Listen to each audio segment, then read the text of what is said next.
I'm with Dad and Grandpa Brown. Hi, Abby says hi.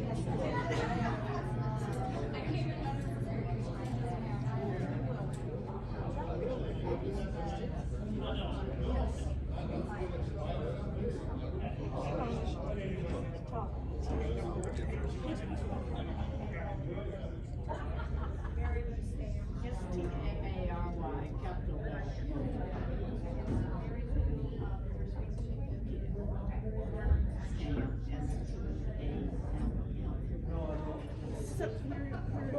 Correct me if I'm wrong. Very This is an alliance of members of the Quilts and Sons.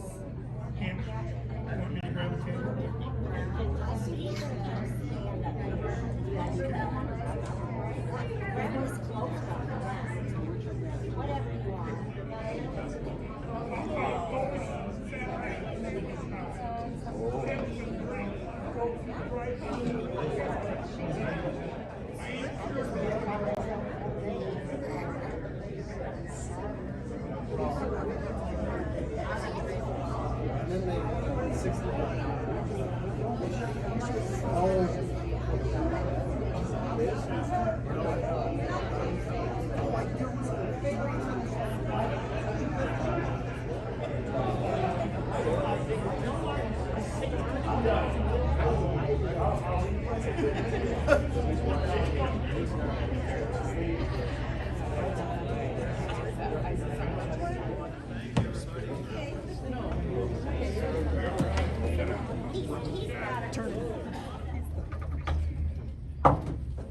How's that?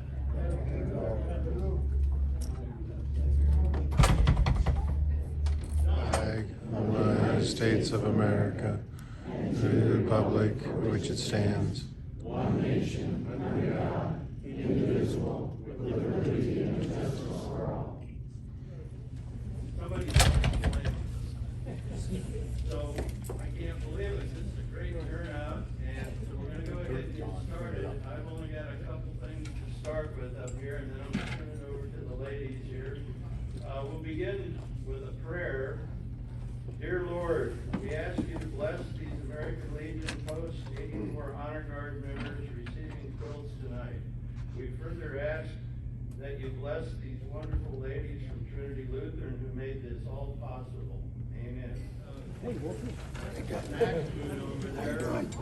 Please feel free to get up and help yourself anytime during the night. There's coffee and water over here. And you can go in the bar and bring beer or whatever. Back by Ron Grouse back there, there's a can. In case anybody wants to make a donation to this quilting program here, feel free to drop something in there. And one other thing, one of our people that was supposed to be here, Don Rulo, his wife passed away Sunday, so he won't be here. So just keep Don in your prayers. With that, I'm going to turn it over to Connie Talbot. Good evening, friends. Thank you for coming tonight as we honor a very special group, the Hartman Post 84 Honor Guard. It is appropriate that we gather at this time because in 2 days we observe the 103rd anniversary of Armistice Day, now known as Veterans Day. On November 11, 1918, more than 4 years of war in Europe ended when the Allies and their enemy Germany signed an armistice that halted fighting on land, sea, and in the air. America had reluctantly entered the war in April 1917. President Woodrow Wilson called it the war to end all wars. Our military readiness was questionable, to say the least. Among the millions of men who volunteered for service was my grandfather, a 26-year-old farmer from Elkhorn, Nebraska. He was a prolific writer, so from his diary and letters, we have a glimpse of his soldier's life. That life was, in many ways, remarkably different from today's military, and in many ways, not much has changed. He was one of thousands of soldiers who trained at Camp Funston, which is now a part of Fort Riley near Junction City, Kansas. His diary entry from September 23rd, 1917 reads, "Have been here at Camp Funston since Wednesday evening and am enjoying it." That's a first. Have been vaccinated for smallpox and given 1 dose of typhoid serum with a hypodermic needle. Some of the boys fainted. Had to take a cold shower bath the first thing that after getting here. Was dead tired. Am feeling fine now. 88 new men from Custer County got in last night. They brought a dog with them. Some dog, too. That fall, the camp was quarantined for measles, had an outbreak of spinal meningitis, and they were under a cholera guard. Argonne News Front. And he wrote, "I'm writing this on the front line of the big drive. We went through the other brigade yesterday morning and have been on the go ever since. Lots of enemy machine guns and shells. Had to take the heaviest shelling I ever saw yesterday afternoon and this morning. Are waiting for our own barrage now. Lost quite a number of men. Here we may get division relief tonight, but I doubt it." Founder of the Quilts of Valor, Catherine Roberts from Delaware, whose son, Nat, was a gunner on a Humvee in Iraq in 2003. My own son, Tom, was there with his Marine presented to Iraq, Afghanistan veterans, but the group soon realized that all veterans, no matter their era of service, should be recipients of Quilts of Valor. As of October 31st, 2021, 286,178 quilts have been presented across our country. Here in Columbus, a group of quilters have worked to make tonight's presentation possible. Members of the Fat Porters Evening Quilt Guild and the Calico Quilt Club contributed individual blocks for several of these quilts. Assembling the blocks and finishing quilts was a group effort. I especially want to recognize Bonnie Evans, Kathy Diedrich, Mary Lou Stam, and Chris Steinke for their contributions to the Quilts of Valor here in Columbus. Other quilters participating in the presentation tonight are Dee Augustine, Margie Sargent, and Kay Ferris. So now we will begin our presentation.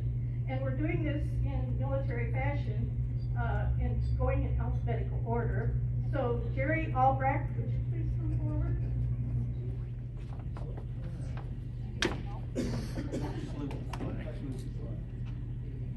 Jerry, we honor you for your service. We honor you for leaving your home and loved ones and all you hold dear, and to stand in harm's way in a time of crisis, protecting us from the effects of war. We know that freedom is not free. We have freedom. On each quilt is a Quilt of Valor label that tells you a little about this quilt. As of today, the story of this quilt becomes your story. We hope that you will keep this quilt with you as a reminder that there are millions of women and men across this land who are forever in your debt, and that it is our pleasure to honor you with a Quilt of Valor. Thank you, Jerry. Thank you, ladies. This is awesome.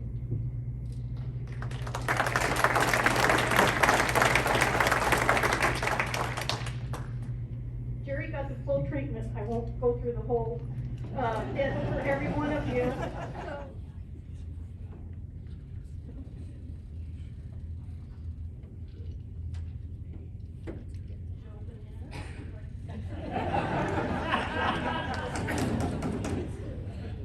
Thank you very much. It's quite an honor to receive this.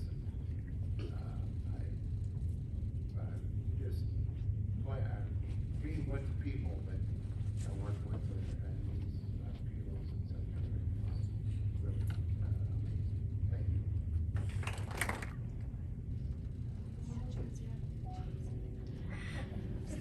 Am I not smiling big enough? Thank the ladies for making these work. Thank you. For the people they do. Dedicated to what they do. I appreciate it.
thank all the ladies that put all the hard work into making these quilts. I feel like there are a lot of guys in this room that deserve this a lot more than I do. Because what I did to service was not too glorious. When I was called up, I didn't run to Canada.